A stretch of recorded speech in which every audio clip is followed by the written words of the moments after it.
Hey guys, Deronda here. I have received many requests on how to make chocolate pudding the old-fashioned way. So let's get started. The ingredients you're going to need is 2 1/4 cup of whole milk, 2 tablespoons of butter that I've cubed. It can be salted or unsalted, 1/4 cup of unsweetened cocoa powder, 3 tablespoons of cornstarch, 1/4 teaspoon of salt, 1 tablespoon of pure vanilla extract. Make sure you use pure vanilla. It'll make all the difference in flavor. And 2/3 cups of our sugar.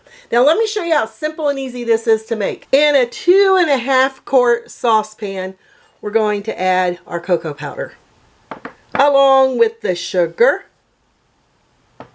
the cornstarch, and the salt. With a whisk, we're going to give this a lovely little stirring until these 4 ingredients are well incorporated.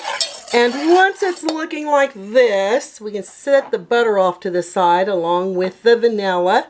We're going to start adding our whole milk while we continue to whisk.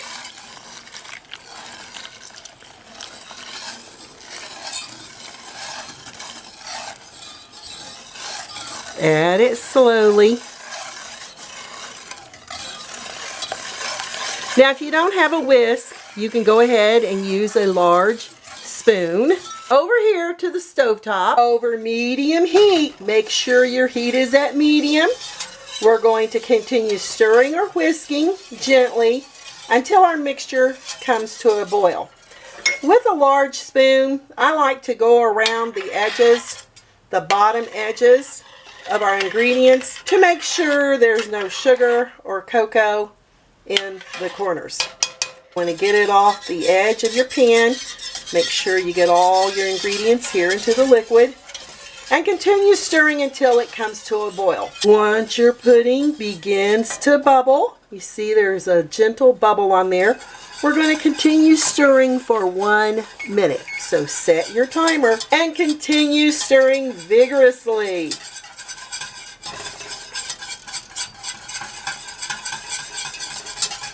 We want to cook out all that cornstarch. This is what causes your chocolate pudding to thicken. Now we're going to turn off the timer, remove this off the heat. Back over here, we're going to add in the vanilla. Give it a lovely little whisking, along with our cubed butter, all at once. And continue whisking until your butter has melted and your vanilla is well incorporated. Woo! And this smells so delicious. I've got these little ramekins I'm going to serve my chocolate pudding in. And now I got a little bit more butter there that needs to be melted.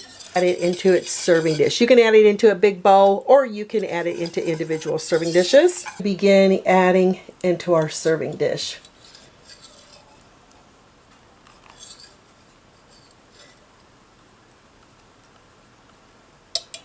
Do it while it's hot. And that looks beautiful. If you have little bubbles here, you can just pop them with a fork, or you can just go ahead, give it a little tap, and it'll break it up that way too. To keep the skim from forming on the top of your old-fashioned chocolate pudding here, you just take a piece of plastic and lay it right there on the top.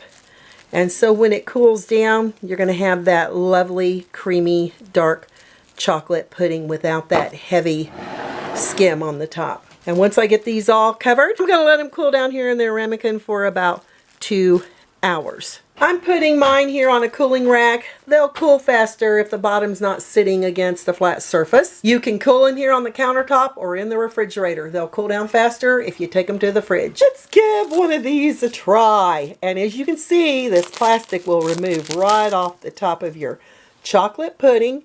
And looky there, it's set up. I've had it sitting out here for about 2 hours. Then look how delicious and creamy that is. Gotta give it a try. Wow. One of the best old-fashioned chocolate pudding recipes you'll ever come across. I'm Deronda with Foods 101. Give me thumbs up. Creamy, chocolatey, so decadent.